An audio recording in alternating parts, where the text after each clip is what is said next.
Hello, Golisias. It's me again. It's Godly again. So, as promised in my previous video, I'm just gonna talk to you briefly about the other connection that I prayed about in my life that I feel like is divinely chosen by God and put in my life by God, and that is my mother-in-law. You know, if you're a single girl out there, or a single man that is aspiring to marry, these are not things that you should just overlook and just assume, oh, everyone has, good in-laws or whatever. There's a saying in my country that says that when you get married, to meet a mother-in-law that is still alive, you're better off meeting a grave, because of the issues associated with mother-in-laws. A lot of the mother-in-laws are actually monsters-in-law, like that movie.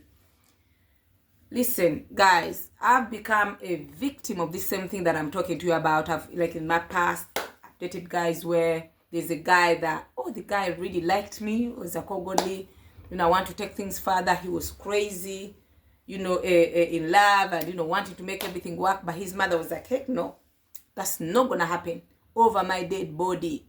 You're not going to end up with a girl that is not from your country, that is not from your tribe. You're my first son. Or that girl doesn't know how to cook your food. How will you, be able to eat, your food?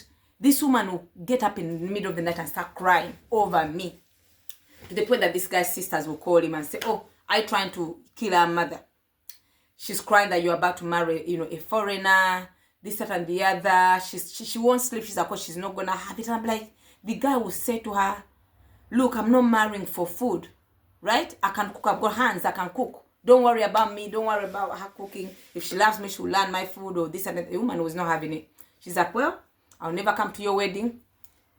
It will not happen. So I took myself out of the situation. So the guy was willing to say, okay, if it comes to this will be the first time maybe I'm going to have to rebel against my mother. I was like, no, I don't want those curses on my hands. I don't want to end up in a situation that I will never be able to get away with. And these people, from where they are from, listen, if they fail to, make you listen physically, she's the type of person that will go spiritual.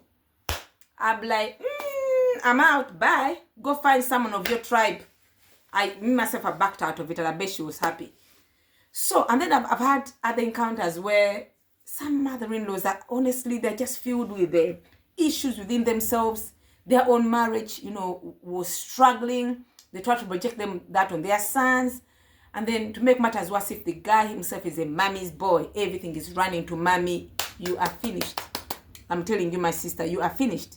Some of the guys as well, trying to marry a girl, and their parents are the ones basically ruling this girl's life. Or family members, like sometimes older siblings, they have to tell them what to do. It's like they're in your business. You can't think for yourself. Everything they have to double check with their parents. They have to double check with, with their older siblings and stuff like that. When I started clocking that a few times in my life, I was like, I think there's method to this madness. I don't think these things are just happening to me randomly. I think the devil is on a route to drag me into a situation that looks like this, that I'll end up stuck in that kind of a situation. I had the last person, there's a person I dated, and the mother-in-law told me we're living, a distance from each other. And the mother-in-law, supposedly mother-in-law, said to me, oh, I don't want my son to, move. I don't want it to be the other way around, that it's my son that moves to you. Because I don't want my son to be under the thumb of a woman. And also, I've got that my son is like the apple of my eye. I've got so many things, so many dreams that he still has to come to bring to pass in my life. It's like he's still got to do so many things in my life, and I feel like if he's the one that moves to you, you have much control over him. He may not do those things to me. Imagine another woman telling you something like that. This woman will record voice notes, and the son will just send them to me. Like maybe if we've had, a row or whatever, and we're talking, she'll be like, oh, I'm telling you, my son, you're too soft. This is what you need to say to her. This is what you need to do. I was like, oh my God. You see some women, listen, run. And those type, if the man is not strong enough, he will never put you first. It's a losing battle. If something goes wrong, they're going to torment you forever. So this is when I got serious. I was like, oh Lord, this is another friendship that I need, connection that I need to pray for in my life. I prayed. That's one of the most consistent prayers in my life as well. I kept praying. I said, Lord, I want you to make it happen that the type of mother-in-law that you give on to me will be someone that will see me as their own child, someone that will mother me. I don't have a mother no more. Someone that will see me as their own. And let me tell you, God answered that prayer. My mother-in-law is one of the people that I would say I'm so blessed to have in my life. She's someone that when she's speaking to me, I can see that she has this genuine love. She's a mother. She's someone that would just mother anybody, even if you know the children that she gave birth to herself. She's a woman of God, committed to the things of God, serving in the church, and that makes a huge difference. But also, like the previous mother-in-law or mother of the boyfriend that I was talking about, that one was also serving in church. I think that one, she was a Catholic, a staunch Catholic. Not that there's anything wrong with Catholic people, but I'm saying to you, sometimes you'll be like, don't just think, oh, because the person is so religious or they're going to church every, some of them are going to church every Sunday, but they are so evil to the core. But this one, you can tell this one has a relationship with God. You can see like she's, genuinely talking from a place of love, of a mother, that, she'll sit me down and, speak to me where she needs to speak to me. She's someone that, she's very quick to encourage me. She's very quick. Sometimes I just send her a photo or she'll just see me. And then the first thing she'll just comment, my daughter, you're so beautiful. I don't know how many times this woman will just tell me, oh, you're very beautiful. When she's introducing me to her lady friend, she's like, oh, Miss my daughter-in-law, very beautiful girl. Like she just hypes my self-esteem. Like, she'll just pray over me. I remember when I was getting married, like I told this story several times, that it's my mother-in-law that, did up my dress, that she randomly walked into my room when I was getting ready. She just came and started praying, came and did the zip, the back of my dress. She looked at my hair. She's like, I was hiding my short hair because I was not confident at all. So she walked in on me. We were in a situation where it wasn't really necessary, to knock because we were all in the house and stuff. So she walked in. She saw that I was shocked that, oh, she's walked in on me, and I hadn't snapped on my wig. It was there. She came and touched my hair. She said, oh, you're very, very beautiful. Even with your short hair is very beautiful. Because she knew maybe I was self-conscious. She quickly took her own off and showed me, said, look, I'm like you. I've got hair, but maybe I cut it. So there's nothing wrong with that.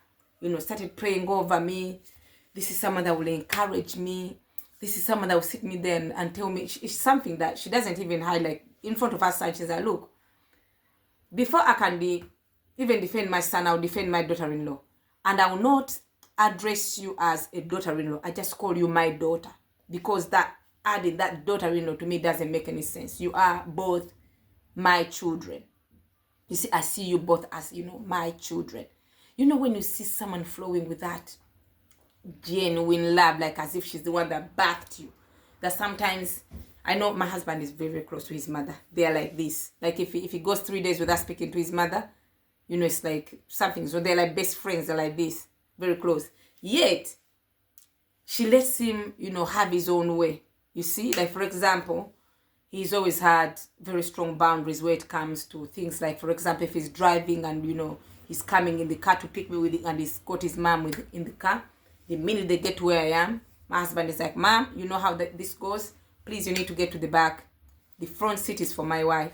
I'm like, the first time I saw it, guys, I wanted the ground to open up and swallow me. I was like, I've never seen this, because I've had this terror of mother-in-laws that if the son did that, they'll come after you. It's like you're a bad influence on my son. You want him to disrespect me. You've come along in his life. Now he's treating me like this. No, this woman does not have that time for things like that. Very, very understanding.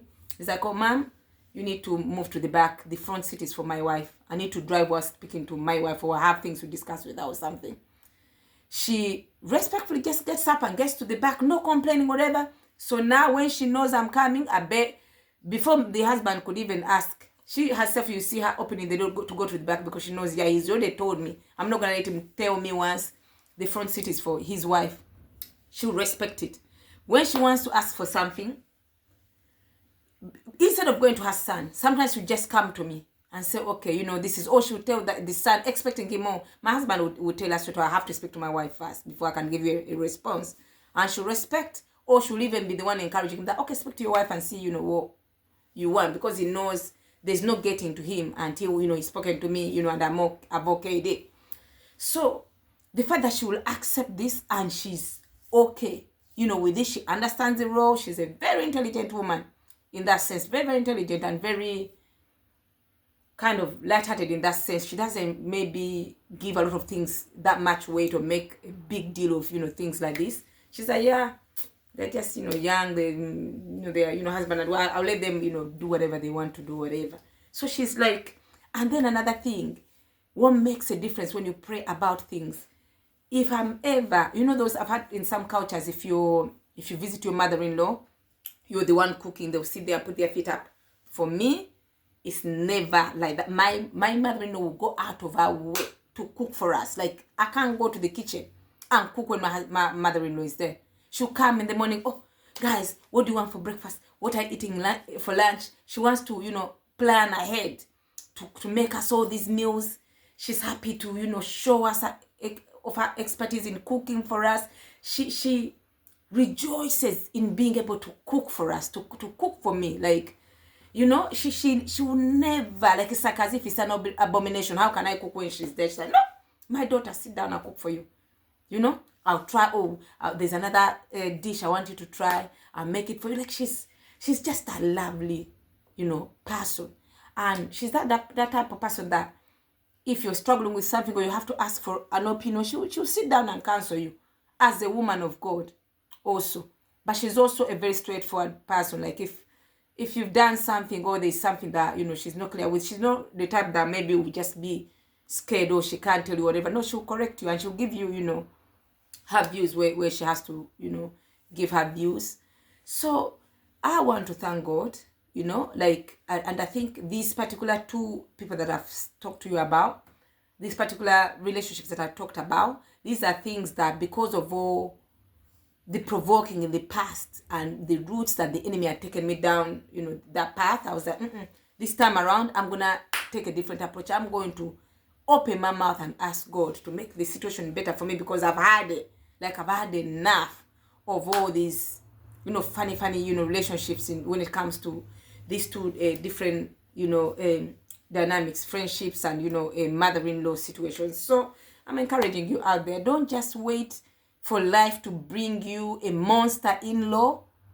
Pray for a mother-in-law with the heart of a mother, with a heart of love, someone who will understand you, someone who will nurture you, you know, someone who will see, you know, the good in you, basically, and just look at you like, you know, someone that they backed themselves and accept you and take you on as, you know, a real, you know, child to them. Don't just wait for, because you don't want to find yourself in that kind of a situation and, you know, it's too late for you, and then you start praying, you know, prayers or change them, Lord, and stuff, and then it's sometimes too late, or the damage is already done by the way this person has, you know, treated you. So anyways, I'll leave you with that. I'll speak to you soon. Bye.